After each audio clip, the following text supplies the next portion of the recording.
Comment apprendre l'anglais? C'est ce qu'on va voir dans cette vidéo et je ne suis pas seul puisque je suis accompagné de Lucas, un expert justement dans l'apprentissage des langues. On va en parler ensemble. Lucas est le fondateur de l'application Mosa Lingua qui s'est téléchargée 4 millions de fois, il me semble. C'est ça, Lucas? C'est bien ça. On va donc parler de ça tout de suite dans cette vidéo. Alors Lucas, avant de commencer, est-ce que tu peux rapidement te présenter pour les personnes qui ne te connaissent pas? Oui, tout à fait. Donc, je m'appelle Lucas, je suis italien, Ouais. mais depuis un certain moment, je vis en France après avoir voyagé un petit peu. Okay. Donc voilà, là je me suis installé en France et je suis donc le cofondateur de Mosa Lingua parce que je ne suis pas seul. Il y a Samuel avec moi qui est français. D'accord, vous êtes deux. Et puis on a toute une équipe derrière, etc. De cette méthode d'apprentissage des langues. Et comme tu disais, on a commencé avec une application qui heureusement a eu beaucoup de téléchargements jusqu'à présent. D'accord, ok.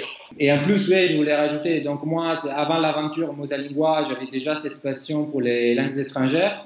J'ai commencé assez tard parce que, voilà, je pense jusqu'à mes 22 ans, j'étais plutôt nul en anglais parce que, un peu comme en France, mais ça je pense dans tous les pays latins, à l'école, bon, malheureusement, les méthodes d'apprentissage des langues ne sont pas au top. Ouais, c'est donc sûr.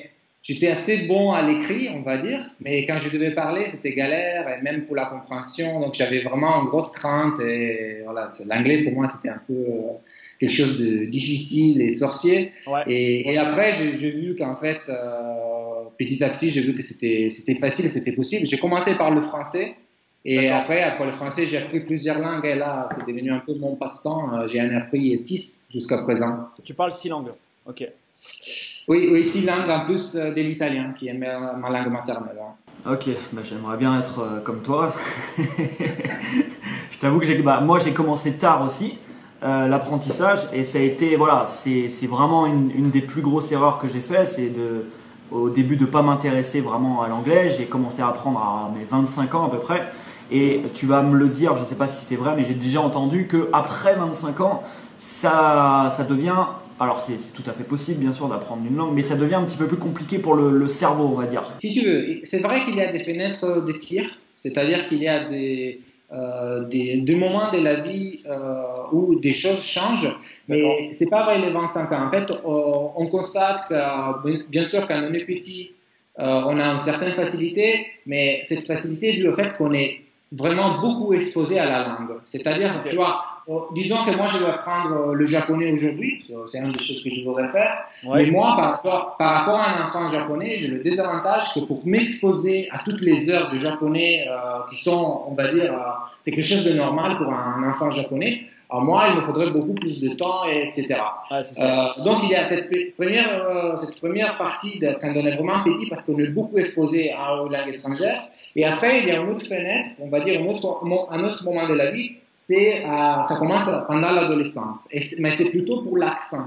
C'est-à-dire que il y a beaucoup d'études qui démontrent en fait qu'après les 12-13 ans, ça devient un peu plus difficile d'acquérir un accent natif ou un très bon accent. D'accord. Parce qu'en fait, il y a cette question, après on peut y arriver bien sûr, mais il y a cette question de la honte de parler, le fait de se sentir un peu ridicule, de ne pas vouloir imiter par exemple un américain quand il parle, quand on parle anglais, etc. Après, non, en effet, nous on a pu constater qu'il y a plutôt des avantages, c'est-à-dire à part ce fait que l'enfant va avoir moins de soucis pour parler, pour se lancer, etc. Mais nous, en tant qu'adultes, on a pas mal d'avantages parce que bon, déjà, on a appris notre langue, déjà, on est capable de faire des connexions, tu vois, même entre le français et l'anglais, il y a énormément de mots qui sont similaires, très similaires, etc.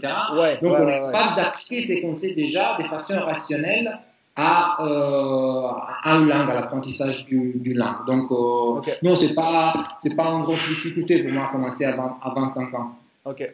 Quels sont les conseils que tu pourrais donner à une personne qui débute ou alors qui veut perfectionner son anglais ou alors vraiment qui a un niveau très très bas? Qu'est-ce qu'on peut faire pour commencer? Parce que dans ce domaine-là, le problème c'est qu'on entend de tout et il y a plein de méthodes différentes. Alors est-ce que déjà il y a des méthodes qui vont être adaptées pour un certain type de personnes et qui ne vont pas forcément l'être pour d'autres? par rapport à notre mode d'apprentissage, si on est plus visuel, auditif, etc. Est-ce que ça va changer? Oui, tout à fait. Donc déjà, je pense qu'on a déjà on n'apprend pas une langue d'une seule façon, hein, heureusement, c'est-à-dire qu'il y a plusieurs façons d'apprendre une langue, et en plus on n'utilise pas un seul outil. Bon, je vais revenir sur ça, c'est-à-dire que pour apprendre une langue, tu as besoin d'une appli, après tu as besoin peut-être de quelqu'un pour parler, etc., etc. Donc tu as besoin de 2-3 choses qui te font pratiquer les domaines des compétences pour acquérir en fait cette capacité de parler et de comprendre une langue. D'accord. Donc oui, en effet, il y aura des méthodes et des approches qui peuvent marcher bien ou moins bien pour une personne. Par exemple, si une personne, mais il y a une chose en fait qui marche pour tous. Je pense qu'on constate qu'on a de moins en moins de temps, c'est-à-dire qu'on est tous un peu très occupés. Moi, en fait, quand tu parlais des 25 ans, je pense que le désavantage, c'est qu'en 25 ans, on est censé être entré dans la phase active de la vie, c'est-à-dire quand on bosse, etc. Et oui, moi, tu vois, j'ai commencé à apprendre le français pendant la fac. Après, j'ai perfectionné l'anglais pendant la fac.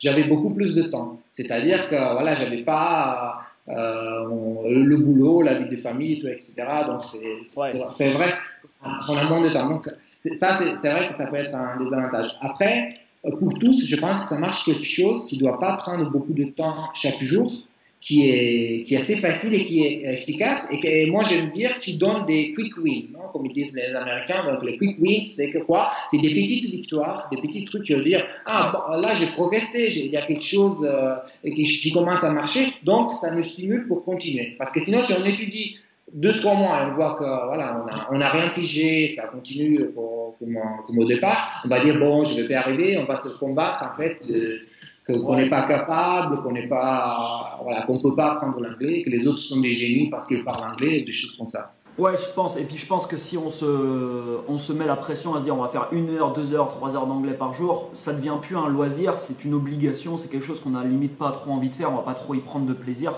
Et du coup, ça va être très dur de garder ça. Je pense qu'il faut mieux faire 20 minutes d'anglais tous les jours de manière quotidienne et de garder ça sur le long terme que de faire 2 heures de temps en temps. Oui, tout à fait.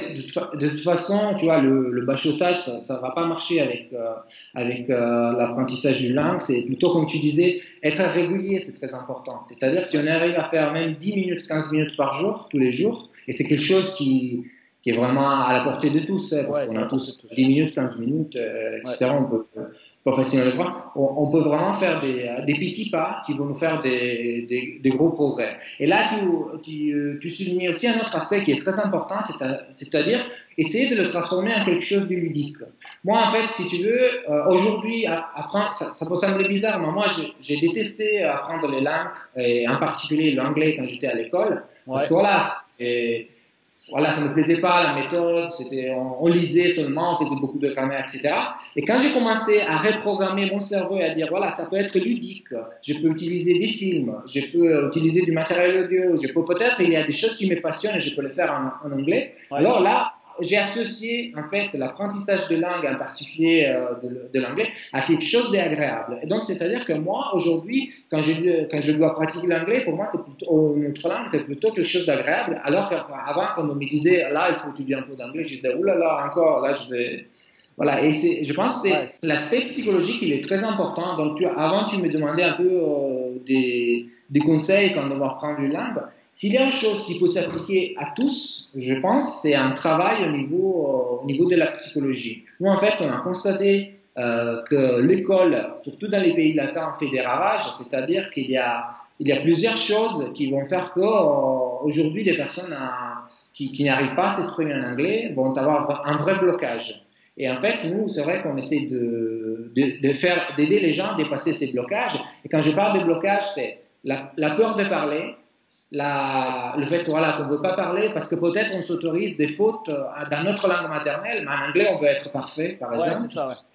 Ou la peur quand on parle avec un natif parce qu'on va être jugé, alors que voilà, ils sont super cool et ils apprécient plutôt quand tu parles dans leur langue, tu fais l'effort quand même de parler dans leur langue. Surtout quand tu parles avec des anglophones qui, en général, eux, ils font pas trop l'effort d'apprendre une autre langue parce qu'ils n'ont pas trop le besoin, donc ils apprécient.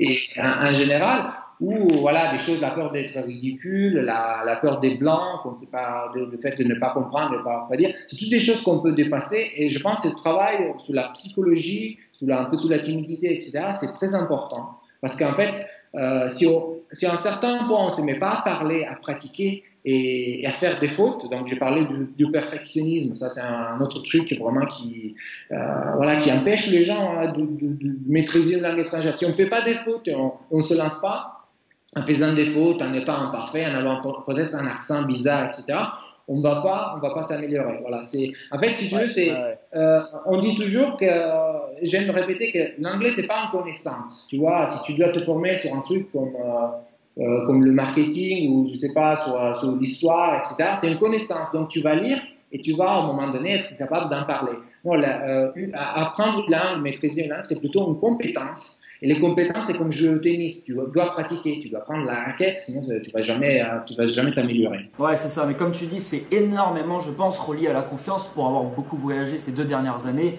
on n'ose pas parce que c'est directement, je pense, relié à une grosse peur qu'on a tous, c'est la peur du rejet. Et on n'ose pas parce que quand on parle à quelqu'un, voilà, comme tu dis, on veut que ça soit bien, on veut que ça soit parfait. Et on n'ose pas. Et du coup, le fait de ne pas oser, les mots ne viennent pas non plus. Et un vraiment des conseils, c'est voilà, parler, vous allez vous tromper, mais c'est pas grave. En fait, quand vous avez quelqu'un en face de vous qui parle pas bien votre langue, bah vous allez pas l'insulter parce qu'il n'arrive pas à bien parler votre langue. Au contraire, vous allez l'aider, vous allez comprendre et vous allez essayer vous de mieux vous exprimer pour qu'il vous comprenne parfaitement. Et quand vous allez à l'étranger, pour avoir moi été beaucoup à l'étranger, c'était ça. Les gens en face de moi, ils font l'effort justement de un petit peu mieux parler, en tout cas de prendre un petit peu plus de temps pour moi que je puisse un petit peu mieux comprendre. Donc déjà, oser.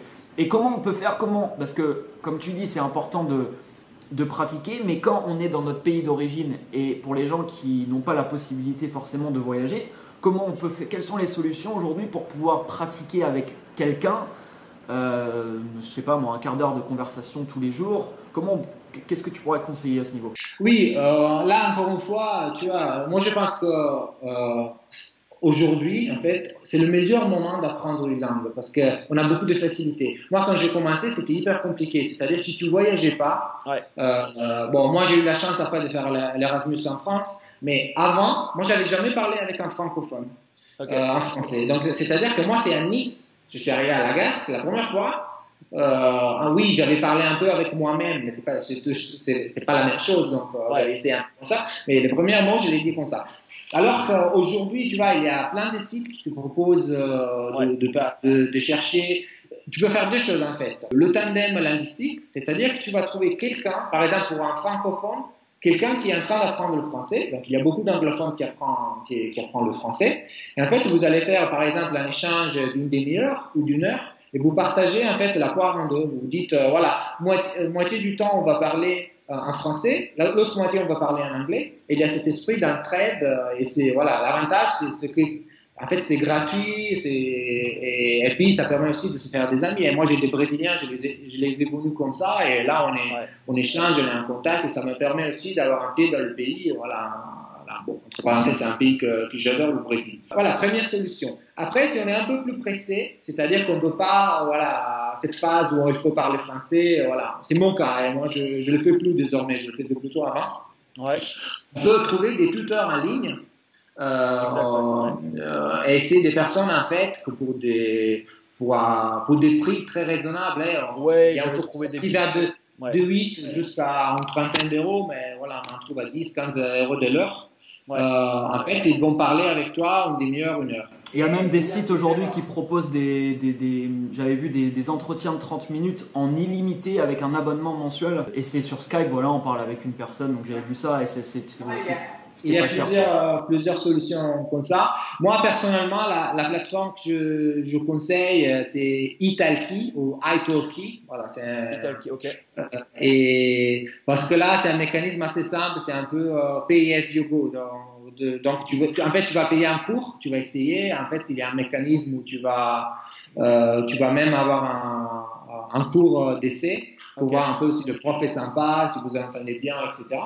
Et ça permet en fait de connaître des gens. Après, pour les plateformes, pour trouver de faire du tandem linguistique, pour trouver ce qu'on appelle des partenaires linguistiques, il y en a plein. Hein. Si tu veux, en fait, on pourra mettre un lien vers notre site. On a un article qui liste les meilleurs, en fait, les meilleurs, parce qu'on on les a testés personnellement. On les a testés, donc il y a des avantages. On mettra le lien de l'article dans la description. Ouais, si tu veux, on peut faire comme ça. Ça a été quoi du coup toi? À un moment tu t'es dit ok, j'ai envie d'enseigner ça maintenant à d'autres personnes, j'ai envie d'enseigner, c'est là qu'est venu Mosa Lingua et la méthode que vous avez développée derrière, on va en parler après. Oui, en fait, si tu veux, j'ai vu que c'était possible. Donc j'ai commencé avec le français. Après, j'ai dit, OK, pendant l'Erasmus, j'ai vu qu'il y avait des gens qui parlaient très bien anglais. Tu vois, quand tu vois quelqu'un qui est très bon à faire un truc, là, encore une fois, la psychologie, tu peux avoir deux réactions. Tu peux dire, ah, mais il est très bon, je vais jamais arriver à ce niveau-là. Non, par exemple, moi, je joue un peu le piano. Quand je vois des gens qui jouent très bien, je dis, oh là, ça va être hyper compliqué. Et tu peux avoir une première réaction, un blocage, et tu dis, je vais jamais y arriver. La deuxième, c'est plutôt de dire, mais bon, si lui y est arrivé, je peux y arriver aussi. C'est super. Regarde le résultat. Et moi, en fait, si tu veux, quand j'ai voyé ces gens qui pouvaient parler anglais et plusieurs langues, voilà, presque comme leur langue maternelle, voilà, où ils avaient une certaine aisance, ma réaction, ça a été plutôt la deuxième. J'ai dit, mais je voyais en face le résultat, et si tu veux, ce résultat, ça m'a guidé, ça m'a dit, mais moi, je dois devenir comme ça, parce que je voyais en fait ils avaient des expériences beaucoup plus enrichissantes que moi, parce qu'ils pouvaient échanger avec un japonais, ils pouvaient échanger avec un néerlandais, etc., etc. Donc voilà, j'ai vu que c'était possible, j'ai dit, mais bon, alors c'était pas moi, en fait. C'était juste que c'était les méthodes, c'était l'approche, c'est possible. Et donc voilà, j'ai commencé à apprendre les langues, etc. Et après, le cas a voulu, tu vois, parfois la vie, c'est la rencontre. Donc j'ai rencontré Samuel, qui est le cofondateur de Mosa Lingua, et qui travaillé depuis un certain moment sur l'application, donc sur la première version de l'application. Et lui aussi, c'était un besoin personnel, parce que lui, il voulait apprendre l'espagnol, parce qu'il avait, bon, pour la petite histoire, voilà, il avait connu une Colombienne, il voulait voyager en Amérique latine, etc. Okay. Et il n'était pas satisfait par les méthodes. Ça peut être d'ailleurs un bon boost, ça, rencontrer une fille ça peut être une bonne méthode. Un bon truc. Mais voilà, pour lui, c'était surtout cette volonté de voyager. Tu vois, il parle aussi très bien anglais, etc. Parce qu'on a vu voilà, l'anglais, c'est vraiment la clé quand tu voyages, etc. Pour les rencontres, pour t'enrichir, etc. C'est vraiment, ça serait dommage de se priver de ça. Et donc voilà, il a eu cette rencontre. Donc là, lui, il est plutôt tu vois, un ingénieur, il a les compétences techniques, il est très bon sur la construction des produits, etc. Moi, j'avais plutôt moi, à la base, bon, je viens du monde du web marketing, et c'est ça mes études. Moi, j'ai toujours fait du web marketing. Mais, à côté, en fait, moi, j'avais un parcours d'autodidacte dans l'apprentissage des langues. J'avais beaucoup vu sur l'apprentissage, etc. On a dit, tiens, si on se met ensemble, en fait, on peut faire un truc sympa. Donc, je suis arrivé un petit peu après, et on a commencé à développer tout ça. Et avec vraiment cette volonté, et si tu veux, c'est vraiment la mission qui nous guide aujourd'hui, c'est essayer de démocratiser l'apprentissage des langues, de démontrer aux gens que c'est facile, ou du moins c'est pas si difficile que ça, parce qu'on va pas dire que c'est hyper facile non plus, etc. Oui, c'est-à-dire, c'est pas comme dans Matrix, tu sais, qu'il vient quelqu'un et te met la langue anglaise dans le cerveau. On le verrait bien, mais il faut faire un petit peu d'effort, mais c'est pas non plus un truc qui serait sûrement pour les gens qui sont hyper intelligents, chacun peut apprendre. Ouais, tout à fait. Ça a plutôt bien marché et là, voilà, on a monté une petite équipe pour essayer de faire plus de choses parce qu'on a vocation vraiment à aider le plus grand nombre de personnes. Enfin, moi, je le répète aujourd'hui, s'il y a beaucoup d'entrepreneurs, je sais, qui suivent cette chaîne ou qui veulent le devenir, l'anglais, c'est quasiment indispensable. Il y a énormément d'événements, de conférences, d'informations qui sont partagées en anglais. Et au bout d'un moment, vous allez être coincé. Enfin, vous allez passer en tout cas à côté de plein d'informations qui auraient pu être capitales pour vous, pour votre entreprise, pour ce que vous souhaitez développer, si vous n'avez pas justement l'anglais. Donc c'est dommage de s'en priver. Donc toi, du coup, Lucas, au niveau de Mosa Lingua, si on en parle un peu de l'application, quelle est du coup la méthode que vous avez développée pour aider les gens à apprendre les langues du coup? Parce que Mosalingua, c'est pas que l'anglais. Oui, déjà pour l'anglais, on a plusieurs versions. C'est-à-dire qu'on a une version anglais de base, donc c'est plutôt pour les voyages et la vie quotidienne. Okay. Après, on a l'anglais business, donc plutôt business English pour le travail, etc. Okay. Et puis, on a des applis voilà, pour le TOEIC et le TOEFL, qui sont deux examens voilà, assez connus, etc. Donc, on a tout ça. Et après, on a, oui, l'espagnol, le français pour les étrangers, l'italien, l'allemand, le portugais du Brésil et le russe. D'accord, d'accord. Voilà, donc c'est ça. Et oui, au niveau de la méthode, donc comment ça marche? Bon, je t'explique déjà la dynamique et après je vais voir un peu comment ça marche pratiquement. Et après, je te dis un peu la méthode derrière pour qu'on choisisse ça. Okay. Déjà, c'est un système de flashcards. Donc, si les gens qui nous écoutent ne connaissent pas trop le principe, c'est d'un côté, en fait, on a le français, d'un côté, on va avoir l'anglais, en anglais. Et donc, le système marche comme ça. Déjà, au début, quand on commence, il y a l'application va demander quel est votre objectif, c'est pour voyager, c'est pour travailler, etc. Puis combien de temps vous avez par jour, bon 5, 10 minutes, 20 minutes, etc. Et puis il y a un petit test de niveau, bon, on peut le passer ou pas, etc. On a le choix, mais en faisant ce test, en fait, l'application va déterminer un petit peu le niveau. Bon, c'est assez rapide, etc. Parce qu'on va pas non plus embêter les gens au début, mais c'est un petit test rapide qui essaie de situer la personne. Et pourquoi on pose ces questions et on fait faire ce test? Parce qu'à partir de ça, en fait, l'application va déterminer un parcours d'apprentissage personnalisé. Et donc, en fait, si toi, tu vas prendre plutôt l'anglais pour le travail, on va plutôt te faire apprendre des choses qui sont utiles pour toi. Si toi, c'est plutôt pour socialiser, etc., pour voyager, on va choisir des contenus en priorité. L'appli, c'est un peu un coach, c'est-à-dire que ça va t'accompagner, mais ça va te permettre aussi de personnaliser ton apprentissage. Tu vois, il y a en fait des applis ou des méthodes où en fait, tu dois suivre un parcours qui est figé. Et par exemple, si toi, tu ne veux pas travailler sur l'écrit, tu es obligé de le faire. Moi, je trouve ça assez important. Donc, on a voulu vraiment laisser cette liberté. Donc, la première phase, c'est une phase d'écoute et reproduction. Donc, tu vas écouter le mot ou la phrase prononcée par un natif, tu vas l'enregistrer et tu vas comparer ta prononciation, comment tu l'as prononcé, etc. On a une deuxième phase, c'est la phase de mémorisation, donc c'est du classique avec les flashcards où en fait on va voir le français et l'anglais, donc voilà, on va voir un truc tout bête, et on va voir salut, et donc on va voir hello, ou vice versa. Okay. Après on a la phase d'écriture, on va essayer d'écrire, là aussi c'est facultatif, donc tu peux, si tu veux pas pratiquer l'écriture, tu peux passer ça. Et la dernière phase qui est la plus importante, et ça c'est obligatoire parce que c'est le noyau dur de notre méthode, c'est la phase de auto-évaluation. C'est-à-dire que les cartes que tu as vues pendant ces exercices, tu vas juger toi-même si ça a été difficile de te souvenir de la traduction en anglais, si ça a été moyen, tu pouvais y arriver, si c'était vraiment facile ou si c'était parfait. Et pourquoi on demande ça? Parce qu'il y a 4 réponses possibles et sur la base de ces réponses-là, on va en fait te proposer de réviser cette flashcard, donc cette carte, de façon personnalisée. C'est-à-dire que on va pas te faire réviser tous les jours toutes les cartes et tous les trucs comme moi j'étais obligé de faire quand j'ai commencé à apprendre les langues parce que j'avais pas un ordinateur, un algorithme qui me disait quand je devais réviser. Non, là c'est plutôt un système, un algorithme qui va te dire ok, écoute Anthony, là sont passés 3 jours, tu avais appris cette carte, cette phrase, là tu es en train de l'oublier, donc il faudrait que tu la révises. Et donc l'appli te fait réviser, t'envoie des notifications, tu fais réviser ces cartes-là. Et pourquoi on fait ça? Parce que en fait, tout est basé sur le système de répétition espacée. Donc pour qui ne connaissent pas, le système de répétition espacée est basé sur la courbe de l'oubli. De l'oubli, d'accord, ok. L'oubli, en fait, ça veut dire, c'est une théorie qui explique pratiquement quand tu mémorises une information le jour J, si tu renforces pas ça à J plus 1, J plus 3, J plus 8, J plus 30, etc., tu vas oublier. Notre cerveau est fait comme ça, doit faire une sélection.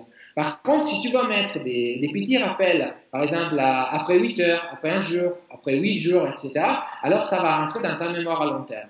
Donc, le système de répétition espacée exploite, en fait, et si tu veux, est construit sur la base de cette théorie, et va, en fait, te faire réviser les choses. Et, en fait, si tu vas dire que c'est difficile, après 8 heures, tu vas avoir un premier appel. Si tu dis que c'est facile, c'est plutôt après un jour, etc. Et en fait, au fur et à mesure, tu vas te construire ta pile de cartes, des flashcards, etc.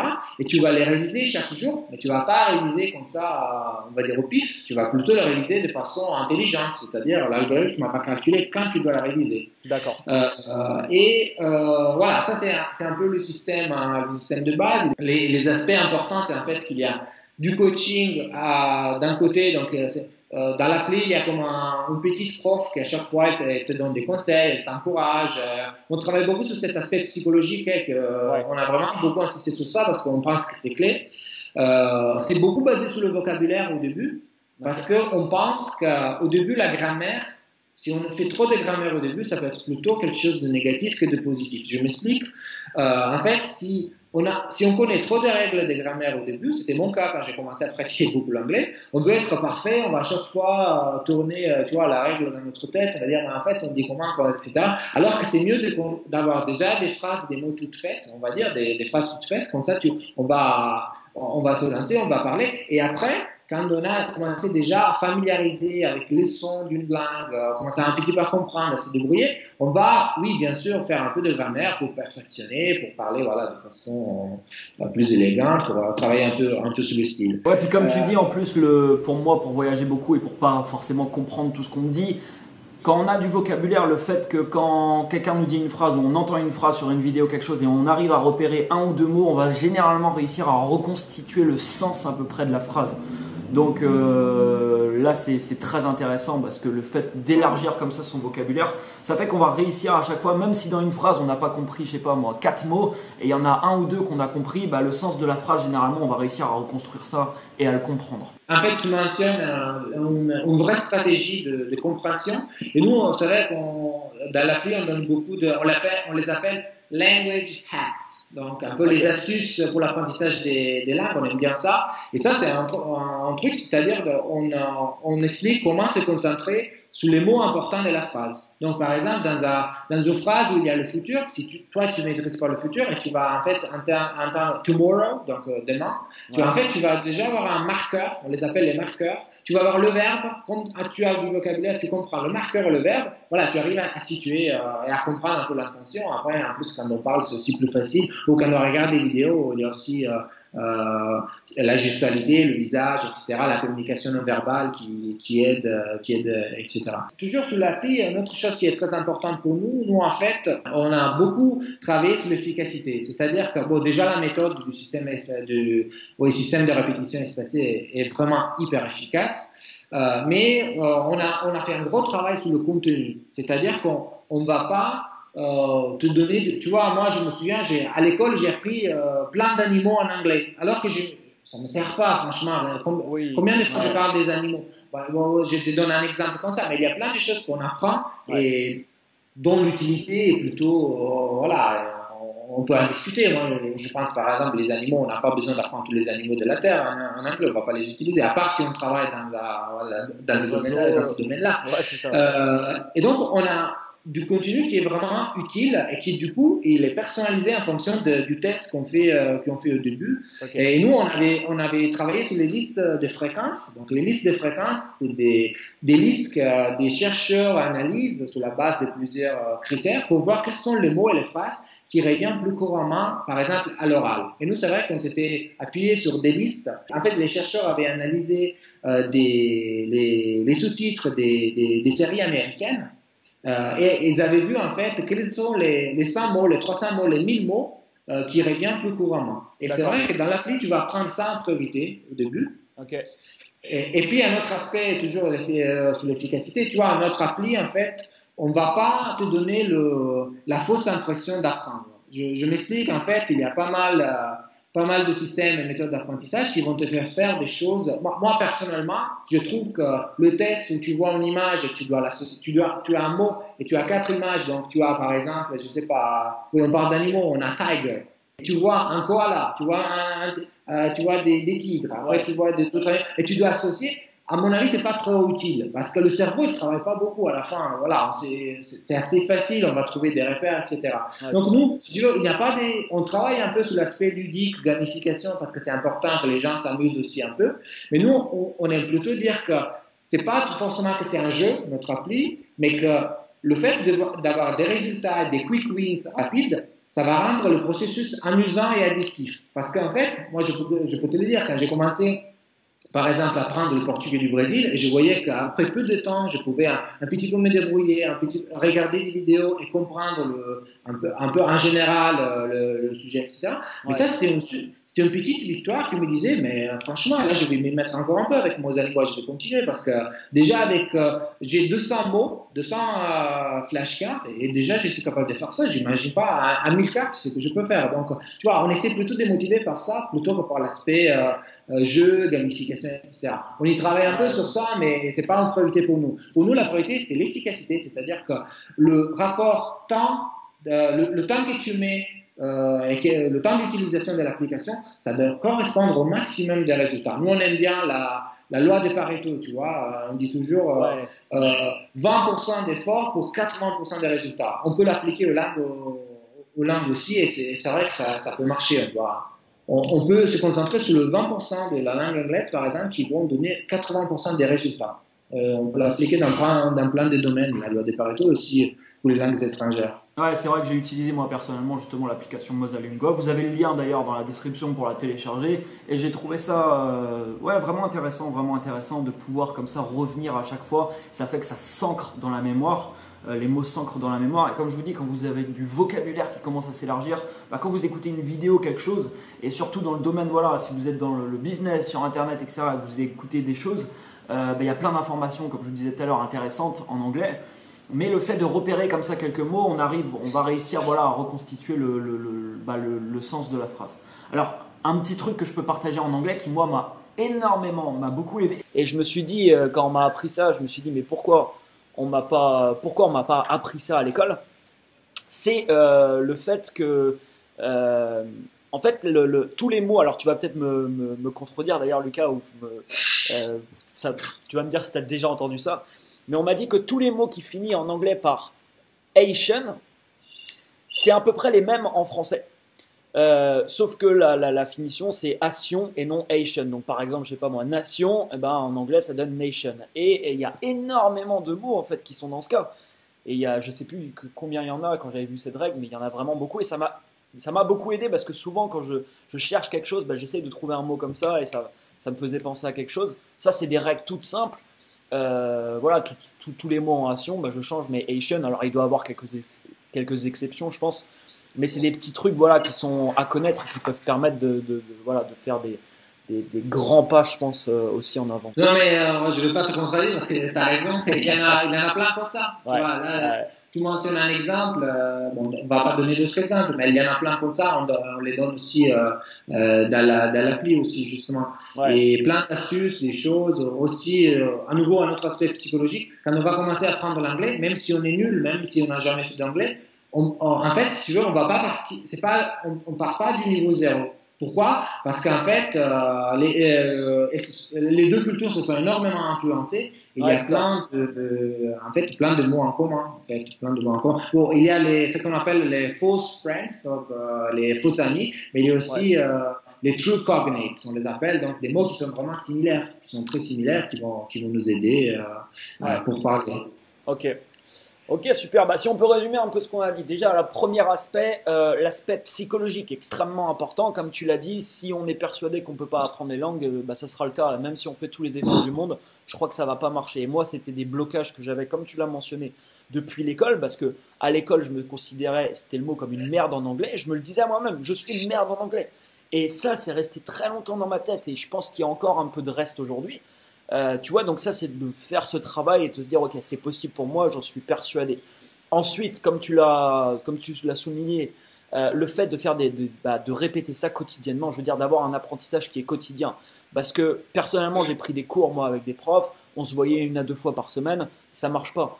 Je pourrais faire ça pendant 10 ans, je pense, et j'aurais des résultats qui seraient vraiment, vraiment médiocres. On répète tous les jours, on fait 15-20 minutes, comme tu le disais, on n'a pas besoin de faire 2 heures. Mais rien que 15-20 minutes, ça va faire. Si on le fait tous les jours, normalement, on a de grandes chances d'avoir une croissance quand même, une amélioration qui va être assez importante. Après, si on peut pratiquer avec quelqu'un, comme tu as dit, je pense que c'est intéressant. Il y a plein de sites aujourd'hui qui le proposent. Il y a des cours aussi en ligne. Je vous ai parlé de sites, il y a des sites à abonnement, par exemple, qui proposent carrément des cours en illimité, 1 demi-heure. Donc voilà, c'est pas des budgets qui sont très très importants. Et puis l'application Mosalunga qui va vous aider. Voilà, si vous voulez apprendre tous les jours, ça peut être un bon tremplin aussi pour s'y mettre. Est-ce que tu vois des choses qui pourraient être rajoutées à tout ce qu'on a mentionné? Non, moi je voulais juste donner souligner ce que tu disais. Donc, tu as bien fait à souligner l'aspect psychologique. Franchement, ne pas se faire bloquer par la peur de faire des fautes, parce que c'est quelque chose de normal et voilà. Et les personnes ne peuvent pas juger. Moi, franchement, comme toi, j'ai beaucoup voyagé. Ouais. J'ai jamais rencontré quelqu'un qui était antipathique. À la limite, on peut trouver quelqu'un qui va un peu être dans un esprit qui va rire ou va sourire, etc.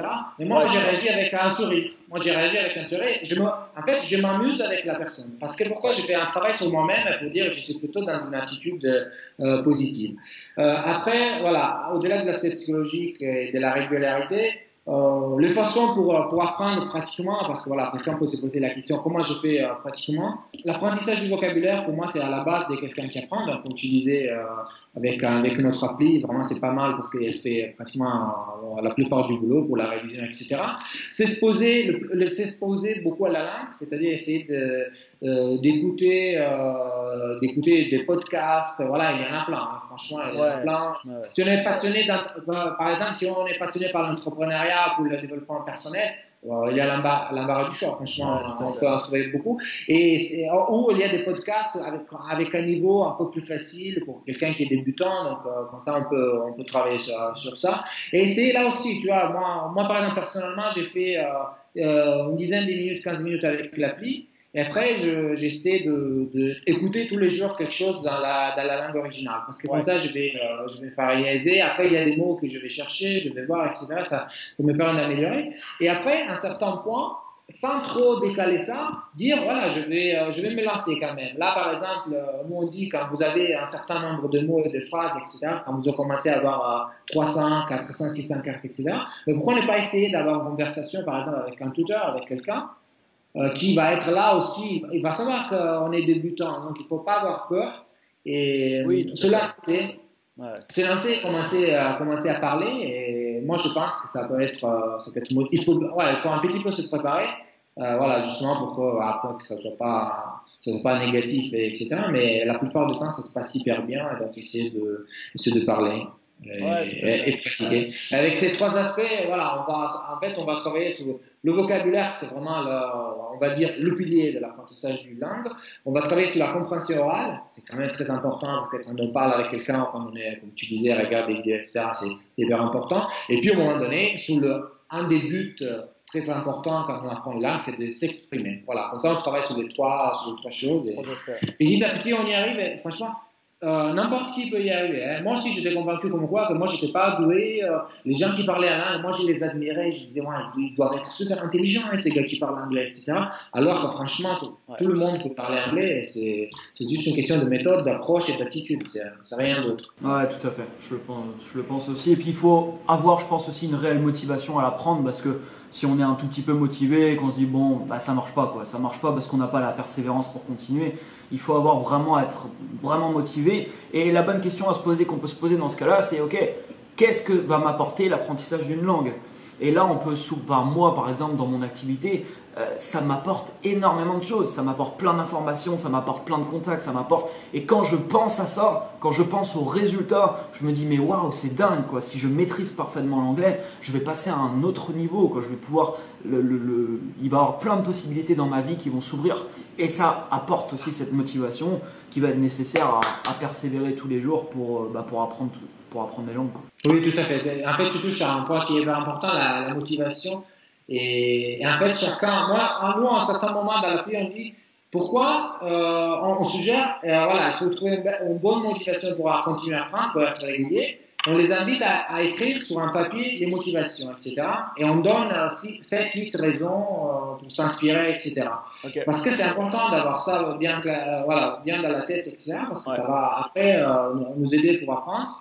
Et moi, comme toi, voilà, moi, le fait de parler les langues, ça m'a apporté énormément. Ça m'a apporté énormément, bon, au niveau culturel, des connaissances, au niveau professionnel, parce que grâce à ça, j'ai trouvé tout de suite un travail et l'accès à l'information, aller à la source, voilà, le fait de, bon, moi, j'ai ma formation sur le web marketing et tu sais, les Américains quand même sont très forts, donc ils font des choses toujours. En Europe, on est pas mal non plus, mais voilà, aux États-Unis quand même, ils arrivent à faire des choses qui sont. Donc, avoir en avant-première des outils, des connaissances, etc., c'est quand même incroyable.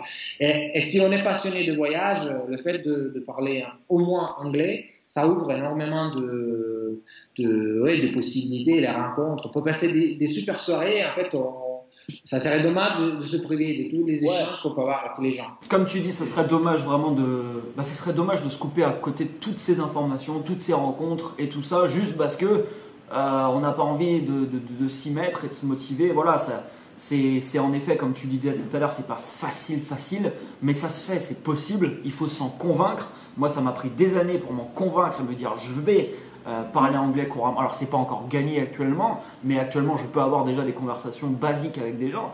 Donc, c'est déjà une première victoire. Et puis, je sais que ça va arriver, voilà, petit à petit, quoi. Bah, écoute, Lucas, merci à toi pour toutes ces informations. Merci, c'était un plaisir. Et puis je vous invite à utiliser Mozalingo. Je vous mets le lien dans la description et on mettra le lien aussi de l'article pour les sites pour mettre en relation les gens. Bah, je te souhaite encore l'apprentissage de beaucoup de langues par la suite, Lucas. Merci. À toi aussi, après l'anglais, je pense que tu vas avoir envie de continuer. Ouais, c'est pas possible.